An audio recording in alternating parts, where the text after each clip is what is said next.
نحمده ونصلي على رسوله الكريم اما بعد فاعوذ بالله من الشیطان الرجیم بسم اللہ الرحمن الرحیم سبح للہ ما فی السماوات وما فی الارض وهو العزیز الحکیم یا ایہا الذین آمنوا لم تقولون ما لا تفعلون کبر مقتا عند اللہ ان تقولوا ما لا تفعلون ان اللہ یحب الذین یقاتلون فی سبیلہ صفا کأنہم بنیان مرصوص وَإِذْ قَالَ مُوسَىٰ لِقَوْمِهِ يَا قَوْمِ لِمَ تُؤْذُونَنِي وَقَدْ تَعْلَمُونَ أَنِّي رَسُولُ اللَّهِ إِلَيْكُمْ فَلَمَّا زَاغُوا أَزَاغَ اللَّهُ قُلُوبَهُمْ وَاللَّهُ لَا يَهْدِي الْقَوْمَ الْفَاسِقِينَ وَإِذْ قَالَ عِيسَى ابْنُ مَرْيَمَ يَا بَنِي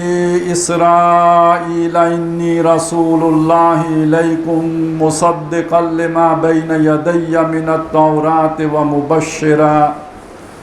وَمُبَشِّرًا بِرَسُولٍ يَأْتِي مِن بَعْدِهِ اسْمُهُ أَحْمَدُ فَلَمَّا جَاءَهُم بِالْبَيِّنَاتِ قَالُوا هَذَا سِحْرٌ مُبِينٌ وَمَنْ أَظْلَمُ مِمَّنِ افْتَرَىٰ عَلَى اللَّهِ الْكَذِبَ وَهُوَ يُدْعَىٰ إِلَى الْإِسْلَامِ وَاللَّهُ لَا يَهْدِي الْقَوْمَ الظَّالِمِينَ يُرِيدُونَ لِيُطْفِئُوا نُورَ اللَّهِ بِأَفْوَاهِهِمْ وَاللَّهُ مُتِمُّ نُورِهِ وَلَوْ كَرِهَ الْكَافِرُونَ هُوَ الَّذِي أَرْسَلَ رَسُولَهُ بِالْهُدَىٰ وَدِينِ الْحَقِّ لِيُظْهِرَهُ عَلَى الدِّينِ كُلِّهِ وَلَوْ كَرِهَ الْمُشْرِكُونَ صدق اللہ العظیم رب اشرح لي صدری ویسر لي امری واحلل عقدۃ من لسانی یفقهوا قولی اللهم الہمنا رشدنا واعذنا من شرور انفسنا اللهم ارنا الحق حقا وارزقنا اتباعه وارنا الباطل باطلا وارزقنا اجتنابه اللهم وفقنا لما تحب وترضى آمین یا رب العالمین۔ سورہ صف کے حوالے سے گزشتہ نشست میں جو میں نے باتیں آپ کے سامنے عرض کی تھی ان کا ایک مختصر سا خلاصہ پہلے میں آپ کے سامنے پیش کر لوں۔ پہلی بات یہ ہمارے سامنے آئی تھی کہ یہ مدنی صورت ہے اور قرآن مجید کے اس حصے میں 10 مدنی صورتیں اکٹھی آئی ہیں جو صورتوں کی تعداد کے اعتبار سے قرآن مجید میں مدنی صورتوں کا سب سے بڑا جمگٹھا ہے۔ دوسری بات آپ کے سامنے یہ عرض کی تھی کہ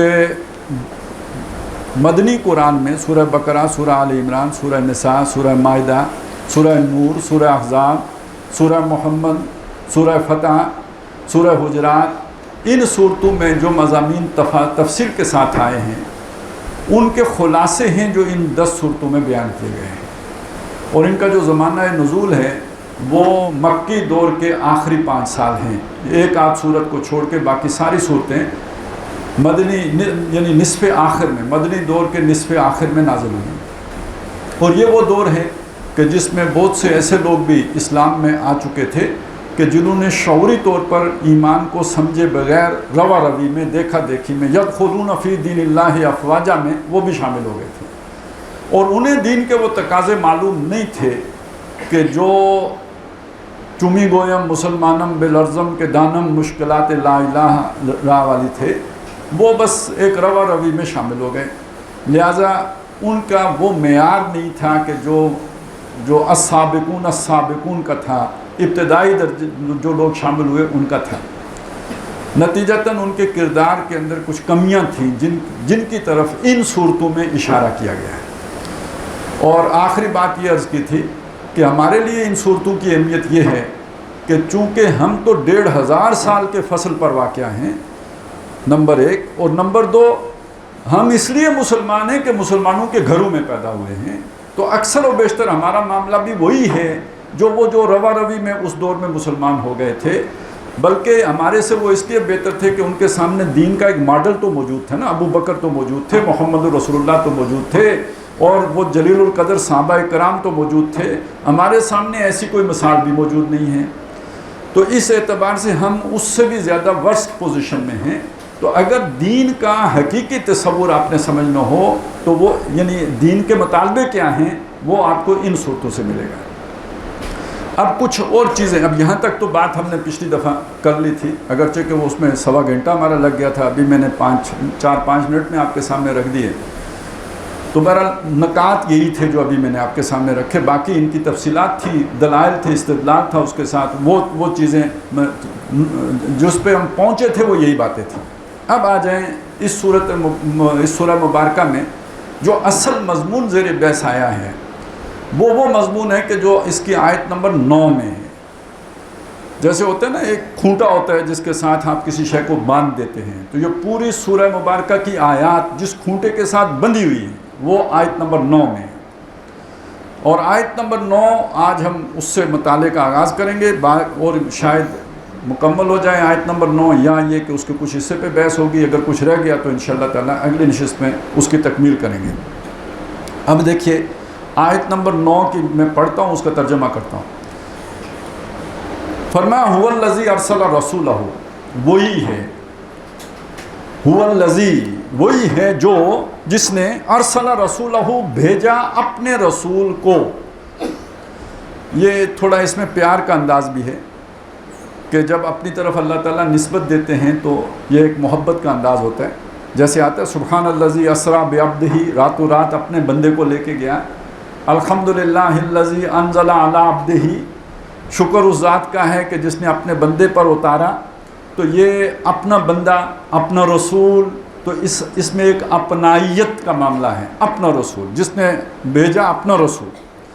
دوسرا یہ کہ اگر ایک خاص اعتبار سے دیکھیں تو ایک نبی صلی اللہ علیہ وسلم کی نمایاں خصوصیت اور امتیازی وصف کا بھی ذکر ہے. اس لیے کہ ہم دیکھتے ہیں کہ بعض نبیوں کے ساتھ، رسولوں کے ساتھ کوئی نہ کوئی وصف آتا ہے. جیسے آدم صفی اللہ، جیسے عیسیٰ روح اللہ، جیسے موسیٰ کلیم اللہ، جیسے ابراہیم خلیل اللہ، تو محمد رسول اللہ. تو باقی بھی رسول ہیں. دیکھیے ایسا تو نہیں کہ ابراہیم رسول نہیں ہے، ایسا تو نہیں کہ نوح رسول نہیں ہے، وہ بھی رسول ہیں. اچھا ایسا بھی نہیں کہ اللہ نے محمد رسول اللہ سے کلام نہیں کیا، صرف موسیٰ علیہ السلام ہی سے کلام کیا ہے. اور ایسا ہی نہیں کہ باقی روح اللہ نہیں ہیں، باقی بھی روح اللہ ہیں. ایسا نہیں کہ باقی صفی اللہ نہیں ہیں. لیکن جب کسی ایک کے ساتھ خاص کر دیا جاتا ہے تو اس کا مطلب کیا ہوتا ہے کہ اس معاملے میں اس کو باقیوں پر فضیلت حاصل ہے، اس ایک معاملے میں باقیوں پر فضیلت حاصل ہے. باقی بھی صفی اللہ ہیں لیکن آدم کا صفی اللہ ہونا درجہ کمال کو ہے. باقی بھی روح اللہ ہیں لیکن یہ کہ حضرت مسیح کا روح اللہ ہونا وہ درجہ کمال پر ہے. باقی بھی کلیم اللہ ہیں لیکن موسیٰ علیہ السلام کا کلیم اللہ ہونا وہ اپنی تمامی شان کے ساتھ ہے. اسی طرح 313 رسول ہیں، 1.25 لاکھ کے لگ بھگ انبیاء ہیں، لیکن محمد کا رسول اللہ ہونا اپنی شان رکھتا ہے.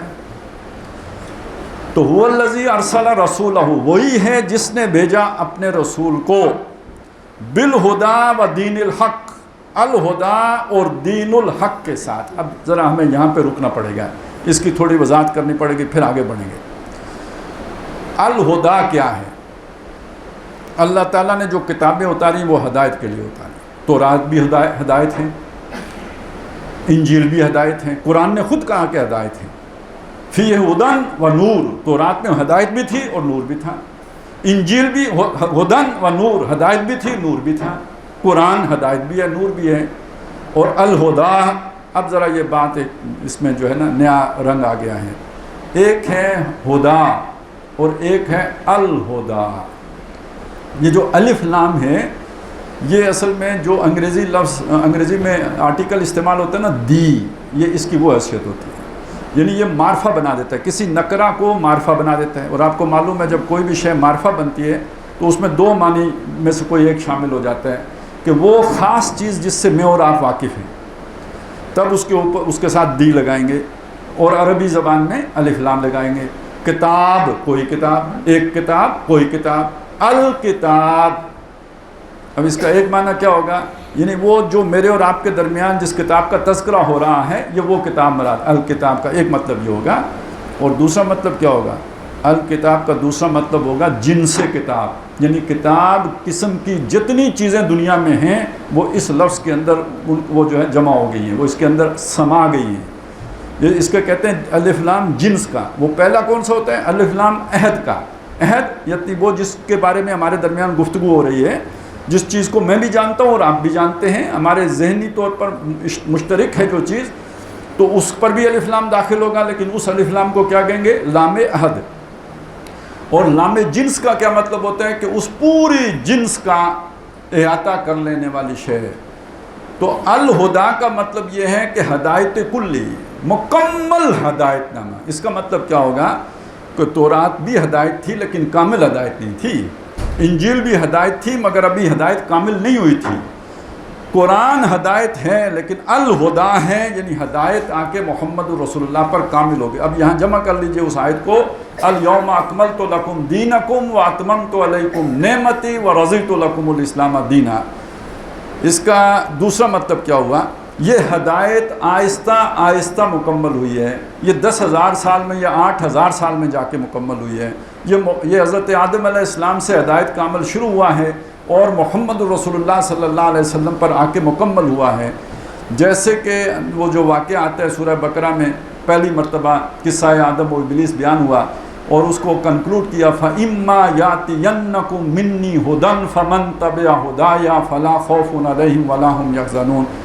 تو جب تمہارے پاس میری طرف سے ہدایت آئے تو جو کوئی اس ہدایت کی تابعداری کرے گا اس کے لیے نہ کوئی خوف ہوگا نہ ان کے لیے غم ہوگا.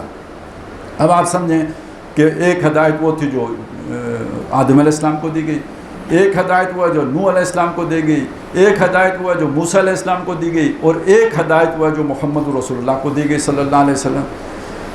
اچھا، اب ایک چیز تو یہ سمجھ میں آ گئی کہ یہ اس میں تدریجاً ارتقاء ہوا ہے. اچھا، یہ ارتقاء کیوں ہوا؟ ایک ہی دفعہ کیوں نہیں دیا؟ یہ قرآن مجید حضرت آدم علیہ السلام کو کیوں نہیں دے دیا؟ یا چلیں آدم علیہ السلام کو نہیں دیا تھا تو موسیٰ علیہ السلام کو دے دیتے. محفوظ ہی بنانا تھا تو حضور کے بعد محفوظ کیا ہے، تو موسیٰ علیہ السلام کے بعد بھی تو محفوظ اللہ کرنا چاہتا تو کر سکتا تھا. کیوں نہیں کیا؟ انہیں تورات دی، قرآن کیوں نہیں دیا؟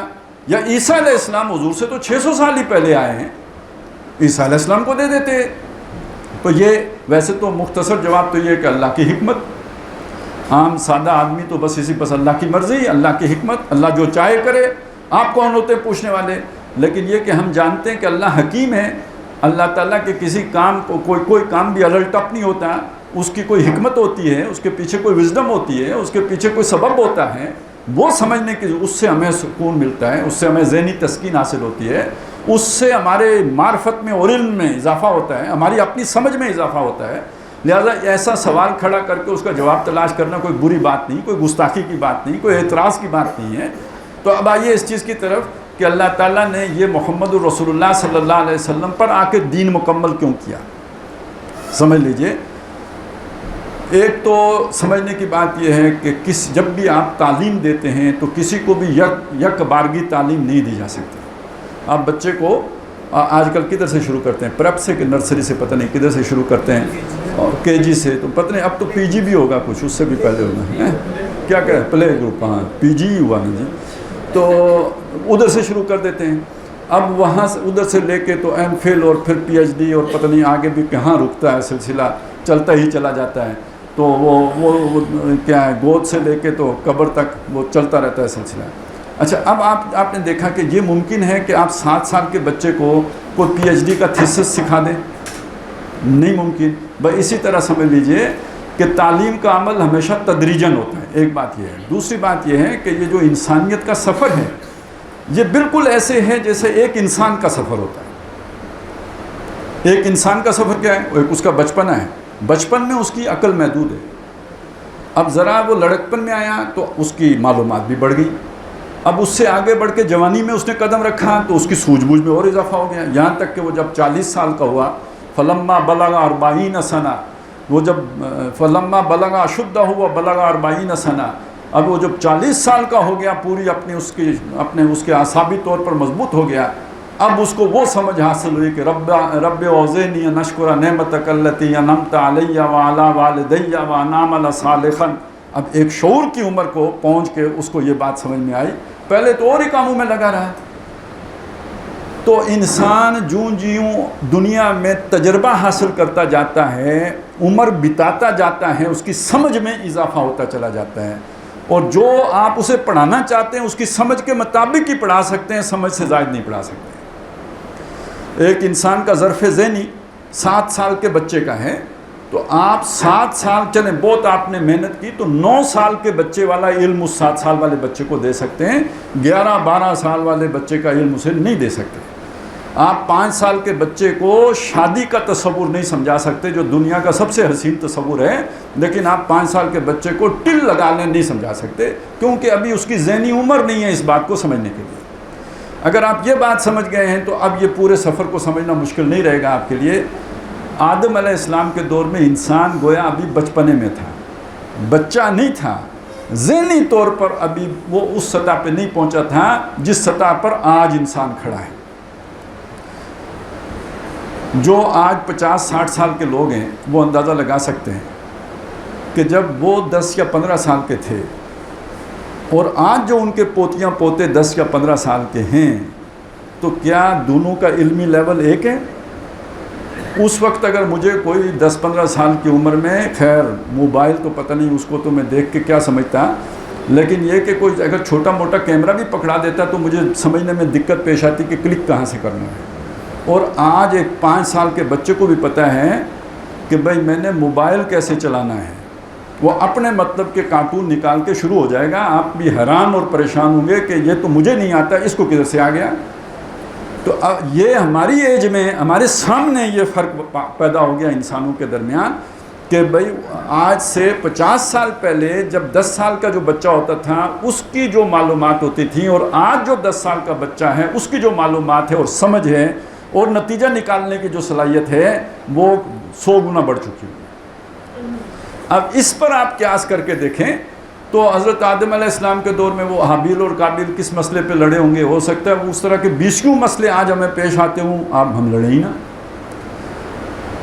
وہ اس وقت لڑائی ہو گئی، آج لڑائی نہیں ہوگی۔ اچھا، انسان ابھی چونکہ ذہنی طور پر اتنا سمجھدار نہیں تھا، اس لیے اسے سمجھانے کے لیے اب فرض کریں میری قبول ہوئی یا نہیں ہوئی تو مجھے دکھایا جائے گا، آسمان سے آگ آئے گی، قربانی کو کھائے گی تو مجھے یقین ہو جائے گا کہ میری قربانی قبول ہو گئی۔ جس کی قربانی کو نہیں کھائے گی تو اس کو یقین ہو جائے گا کہ قربانی قبول نہیں ہوئی۔ آج تو ہم کہتے ہیں دل بول جاتا ہے، یعنی اب میری سمجھ میں اور اس وقت کی سمجھ میں فرق ہو گیا۔ اس کو سمجھ لیں تو ایک تو آپ کو سمجھ آ جائے گی کہ یہ جیسے عہد طفولیت سے جوانی تک انسان گیا ہے، اسی طرح انسان کا اجتماعی سفر بھی وہ طفولیت سے لے کر پختگی تک ہے۔ جیسے 40 سال کا انسان پختہ ہو جاتا ہے تو ہم کہہ سکتے ہیں کہ محمد رسول اللہ صلی اللہ علیہ وسلم کے دور پر وہ پختگی آ کے پوری ہو گئی تھی ایک فرد کی حد تک۔ اب اللہ نے الہدا دے دی، جب وہ پختہ ہی نہیں تھا تو اسے الہدا دیتے تو اسے سمجھنا آتا، اس کے پلے نہیں پڑنا تھا، اس کا ذہن ابھی اتنا نہیں تھا کہ وہ اسے سمجھ سکے۔ جیسے 5-7 سال کا بچہ جو ہے وہ کوئی گریجویشن کی بات کو نہیں سمجھ سکتا، اسی طرح اس وقت کا انسان قرآن کے مضامین کو نہیں سمجھ سکتا تھا۔ اب آپ اگر یہ پوری چیز سمجھ لیں نا تو وہ بات آپ کو نبی صلی اللہ علیہ وسلم والی سمجھ آئے گی کہ میری امت کے جو علماء ہیں وہ العلماء امتی کا انبیاء بنی اسرائیل، کہ ان کو جو اللہ تعالیٰ آنکھوں سے جو چیزیں دکھاتا تھا یہ سوچ کر اس درجے کو پہنچ سکتے ہیں، تخیل کی پرواز سے اس درجے کو پہنچ سکتے ہیں، یہ فرق ہے۔ اچھا، اب اسے آپ زمانے کے اعتبار سے دیکھیں تو یوں دیکھ لیجئے تاریخی طور پر، تاریخ کے تناظر میں، کہ جو انسان کا سفر ہے، یہ جو انسان کی سمجھ ہے یہ اس کے تجربے کے ساتھ بڑھی ہے، اور تجربہ اس کا بڑا ہے، یہ جوں جوں اس کی تمدن بڑا ہے۔ اب یہ میں نے کیا بات عرض کی، یہ بات ہوئی نا کہ دیکھیں ابھی ایک آدم علیہ السلام ہے، اماں ہوا ہیں، کتنی سادگی ہے، کوئی دوسرا خاندان ہے ہی نہیں، یہ ساری زمین آدم علیہ السلام کی، جدھر چاہیں جا کے مکان بنا لیں، کسی پٹواری کی ضرورت ہے کوئی ضرورت نہیں، کسی گرداور کی ضرورت کوئی ضرورت نہیں، وہ جتنا پٹواریوں گرداوروں کا سارا حساب ہے، جو سارا علم ہے، اس سارے علم کی کوئی ضرورت نہیں۔ اچھا، کسی کے ساتھ پھڈا ہونا ہے نہیں ہونا تو جج کی ضرورت نہیں، قاضی کی ضرورت نہیں، کوئی جو بامی نزاعات ہیں وہ ہونے کے امکان ہی نہیں، ایک آدم ایک حوا، زیادہ سے زیادہ انہیں یہ بتانا ہے یہ دانہ نہیں کھانا یا یہ کام نہیں کرنا، بس اس سے زیادہ کیا کام تھا جو ان کو سکھانا تھا۔ باقی تو جو بھی اللہ تعالیٰ کی بندگی کے طور طریقے ہیں وہ تو انسان کی فطرت کا حصہ ہے، کوئی نہ کوئی طریقہ آدمی اختیار کر ہی لیتا ہے. اصل میں جو سمجھانے کی بات تھی زندگی کیسے گزارنی ہے تو اتنی بات تھی، یہ کام نہیں کرنا ہے. اب جب ان کے بیٹے ہو گئے تو بات آگے بڑھ گئی. اب رشتوں میں اضافہ ہو گیا. پہلے ایک میاں اور بیوی کا رشتہ تھا بس. اب میاں بیوی کا رشتے کی ایک ڈائمنشن ہے اور ماں باپ اور اولاد ایک نئی ڈائمنشن بیچ میں آ گئی. اچھا دوسرا جب بھائی پیدا ہو گیا تو ایک تھرڈ ڈائمنشن آ گئی، بھائیوں کا آپس کا تعلق. لیکن خاندان تو ابھی ایک ہی ہے نا. اب جب ان کی شادیاں ہوئی ہوں گی تو چچیرے وغیرہ کزن وغیرہ تو اب معاملہ اور بڑھ گیا، پھیل گیا. تو اب نئی ہدایت درکار ہے یا نہیں درکار؟ کرتے کرتے برادری بن گئی. اب برادری کے درمیان اطاعت کیسے ہوگا، شادیاں کیسی ہوں گی، تقسیم کیسے ہوگی وراثت کی وغیرہ، اب نئی چیزیں ضرورت پڑ گئی. جو انسان کی تعداد بڑھتی گئی یا یوں سمجھے تمدن ترقی کرتا گیا، ساتھ ساتھ نئی سے نئی ہدایات کی ضرورت پیش آتی رہی جو انسان کو دی جاتی رہی.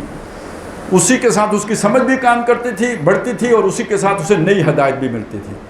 اب آپ اسے یوں سمجھ لیجئے، برادری ایک تھی، چلیں ایک ہی طرح کا رسم و رواج. ایک نئی برادری ہے، ایک دوسری طرح کا رسم و رواج. یہ علیحدہ برادری ہے، یہ علیحدہ برادری ہے. اچھا یہ علیحدہ علیحدہ رہیں، یہ فلانے جنگل میں رہتے ہیں، یہ فلانے گاؤں میں رہتے ہیں، کوئی مسئلہ نہیں. لیکن ان دونوں کو اکٹھے رہنا پڑ جائے تو اب نیا مسئلہ پیدا ہوگا.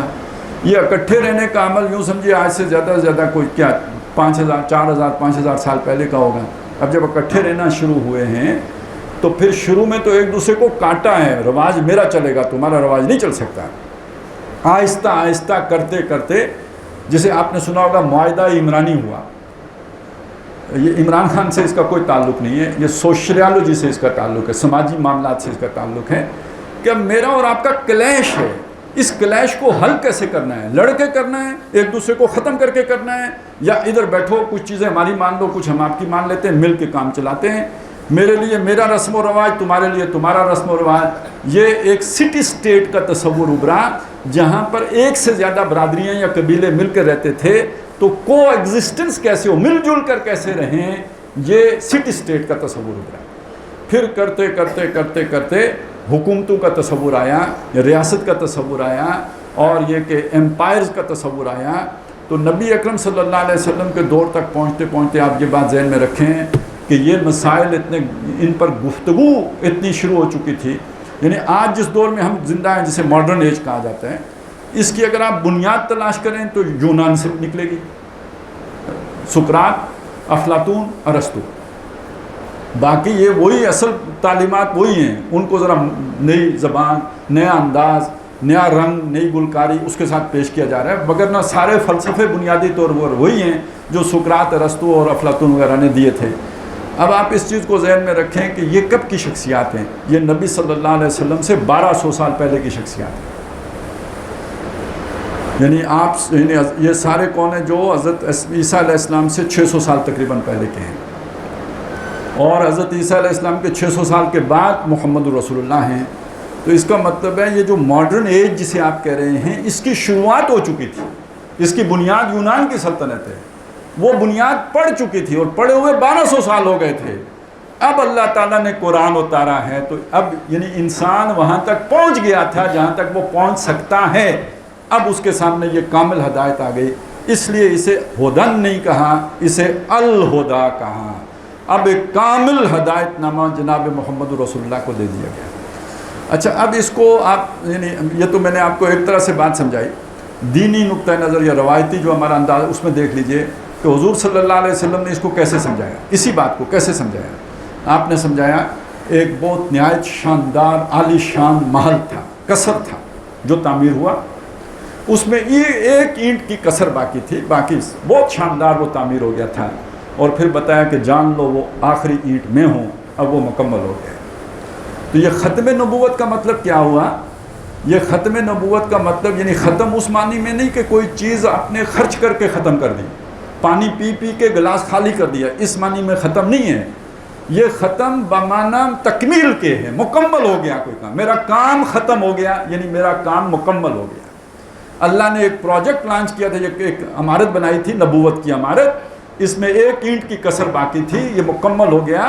ارتقاء کرتے کرتے کرتے کرتے یہاں پہنچ گیا، وہ آخری اینٹ میں آ گیا، اب یہ مکمل ہو گیا. تو اب آپ اسے اس اعتبار سے بھی دیکھیں گے تو آپ کو بات سمجھ میں آ جائے گی کہ در حقیقت یہ تکمیل ہوئی ہے، اس لیے یہ الہدا ہے۔ اچھا، جب مکمل ہدایت نامہ آ گیا تو اب اس کا لازمی تقاضا یہ ہے کہ اب کوئی اور نہیں آئے گا۔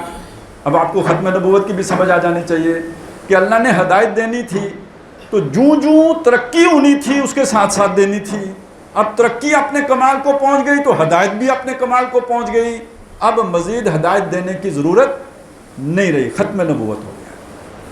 تو ختم نبوت کی سب سے بڑی دلیل یہ بنتی ہے جب ہدایت کامل ہو گئی تو اب اس کے بعد کیا دینا ہے؟ اب تو کچھ چیز دینے کی ضرورت نہیں ہے، اب ہدایت مکمل ہے، لہٰذا اب مزید ہدایت نہیں آئے گی، نمبر ایک۔ نمبر دو، اب چونکہ ہدایت مکمل ہو گئی ہے لہٰذا اسے گم نہیں ہونا چاہیے، یہ محفوظ ہونی چاہیے۔ اِنَّا نَحْنُ نَزَّلْنَا الذِّكْرَ وَإِنَّا لَهُ لَحَافِظُونَ، بے شک ہم نے ہی یہ ذکر اتارا ہے اور ہم ہی اس کے نگہبان ہیں، محافظ ہیں، حفاظت کرنے والے ہیں۔ وہ پہلے والے وقتی تھی اس لیے گم بھی ہو گئی، تحریف بھی ہو گئی، اس میں نہ تحریف ہو سکتی ہے نہ گم ہو سکتا ہے، اس کا ٹیکسٹ محفوظ رہے گا۔ تحریف لفظی نہیں ہو سکتی، معنوی ہو سکتی ہے، وہ کر لیتے ہیں۔ وہ وہ جو ہے نا خود بدلتے نہیں، قرآن کو بدل دینے والی بات تو ہو سکتی ہے، اس کے معنی بدلے جائیں لیکن لفظ محفوظ رہے گا تاکہ کوئی ہدایت حاصل کرنا چاہے تو اس کے لیے وہ ہدایت جوں کی توں موجود ہو۔ تو یہ تو الہدا کی بات بحث آ گئی۔ اب دوسرا لفظ ہے دین حق، یہ ذرا تھوڑا سا اس سے زیادہ توجہ کا طالب ہے۔ دین، اس لفظ کو نوٹ کریں۔ اسلام کے بارے میں ہمیں قرآن و حدیث میں جو لفظ ملتا ہے وہ دین کا ملتا ہے۔ بڑی طویل بحثیں ہیں اس بات کو دین اسلام کے حوالے سے۔ ان الدین عند اللہ الاسلام، بے شک دین اللہ کے ہاں صرف اسلام ہے۔ ابھی میں آپ کو بتاؤں گا یہ کس تناظر میں یہ ساری بات ہو رہی ہے۔ ساتھ بتایا وَمَن يَبْتَغِ غَيْرَ الْإِسْلَامِ دِينًا فَلَن يُقْبَلَ مِنْهُ، جس نے اسلام کے علاوہ کسی کو دین کے طور پر اختیار کیا اس سے ہرگز قبول نہیں کیا جائے گا۔ تناظر کیا ہے اس بحث کا؟ سورہ بقرہ میں ایک بحث ہے، وَقَالُوا لَن يَدْخُلَ الْجَنَّةَ إِلَّا مَنْ كَانُوا هُودًا أَوْ نَصَارَىٰ، ان کا دعویٰ یہ ہے، یہودیوں کا بھی اور نصرانیوں کا بھی، کہ جنت میں داخل نہیں ہوگا مگر وہی کہ جو یہودی ہو یا نصرانی ہو۔ اس کا مطلب کیا ہے؟ یعنی یہودی یہ کہتے ہیں کہ صرف یہودی داخل ہوگا اور نصرانی یہ کہتے ہیں کہ صرف نصرانی داخل ہوگا۔ یہ میں کیوں کہتا ہوں؟ اس لیے کہ وہیں پہ یہ بات بھی ہے، وَقَالَتِ الْيَهُودُ لَيْسَتِ النَّصَارَىٰ عَلَىٰ شَيْءٍ وَقَالَتِ النَّصَارَىٰ لَيْسَتِ الْيَهُودُ عَلَىٰ شَيْءٍ۔ جب یہودیوں کا دعویٰ یہ ہے کہ نصرانی کسی چیز پر نہیں اور نصرانیوں کا دعویٰ یہ ہے کہ یہودی کسی شے پر نہیں، تو وہ یہ کیوں کہیں گے کہ یہودی اور نصرانی دونوں جنت میں جائیں گے؟ تو اصل میں وہ یہ کہہ رہے ہیں، یہودی اپنی جگہ پہ یہ کہہ رہے ہیں کہ صرف یہودی جنت میں جائیں گے اور نصرانی اپنی جگہ پہ یہ کہہ رہے ہیں کہ صرف نصرانی جنت میں جائیں گے۔ نفی کس کی ہو رہی ہے؟ اسلام کی ہو رہی ہے، مسلمانوں کی ہو رہی ہے۔ انہوں نے اپنے لیے ٹائٹل کیا رکھا؟ یہود۔ انہوں نے اپنے لیے ٹائٹل کیا رکھا؟ نصارہ۔ قرآن مجید یہ بتا، اب دیکھیے یہاں سے بحث شروع ہوتی ہے، ایک نیا آپ نے بحث کھول دی ہے۔ اب سنو، تم پیچھے جاؤ، نصرانیوں کہاں پہنچو گے؟ ابراہیم علیہ السلام پر۔ یہودیوں تم پیچھے جاؤ، کہاں پہنچو گے؟ ابراہیم علیہ السلام پہ۔ آغاز کس کا کہاں سے ہوا دونوں کا؟ ابراہیم علیہ السلام پہ۔ پہلی بات سنو، ما کان ابراہیم یہودیم ولا نصرانیہ، ابراہیم نہ یہودی تھا نہ نصرانی تھا۔ تو اس کا مطلب ہے تم بعد میں جو کچھ بھی بنے ہو بعد میں بنے ہو، ابراہیم یہودی یا نصرانی نہیں تھا۔ اب دوسرا مسئلہ، ابراہیم کیا تھا؟ یہودی اور نصرانی تو نہیں تھا، تو پھر کیا تھا؟ اذ قال لہ ربہ اسلم قال اسلمت لرب العالمین، جب اس کے رب نے اسے کہا کہ لا اسلام، اس نے کہا میں اپنے سارے جہانوں کے رب کا فرما بردار ہوا، میں لایا اسلام۔ وَوَصَّى بِهَا إِبْرَاهِيمُ وَبَنِيهِ وَيَعْقُوبُ، اسی کی وصیت تو کی تھی ابراہیم نے اور یعقوب نے بھی اپنے بیٹوں کو، اور تم یعقوبی کے بیٹے ہو، اس اسلام کو چھوڑ کے یہودی کیوں بن گئے ہو؟ سمجھ آئی بات؟ وَوَصَّى بِهَا، اسی کی وصیت کی تھی ابراہیم نے بنی ہے اپنے بیٹوں کو، وہ یعقوب اور یعقوب نے بھی۔ شاید ان کے ہاں کوئی روایت ہوگی کہ حضرت یعقوب نے ہمیں یہودی بنایا یا بنی اسرائیل بنایا۔ وَأَمْ كُنْتُمْ شُهَدَاءَ إِذْ حَضَرَ يَعْقُوبَ الْمَوْتُ، کیا تم جب یعقوب کو موت آئی تھی تو تم اس کے پاس کھڑے تھے؟ اِذْ قَالَ لِبَنِيهِ، جب اس نے اپنے بیٹوں سے کہا تھا مَا تَعْبُدُونَ مِن بَعْدِي، میرے بعد تم کس کی عبادت کرو گے؟ قَالُوا نَعْبُدُ إِلَٰهَكَ وَإِلَٰهَ آبَائِكَ إِبْرَاهِيمَ وَإِسْمَاعِيلَ وَإِسْحَاقَ إِلَٰهًا وَاحِدًا وَنَحْنُ لَهُ يَهُودِيًّا۔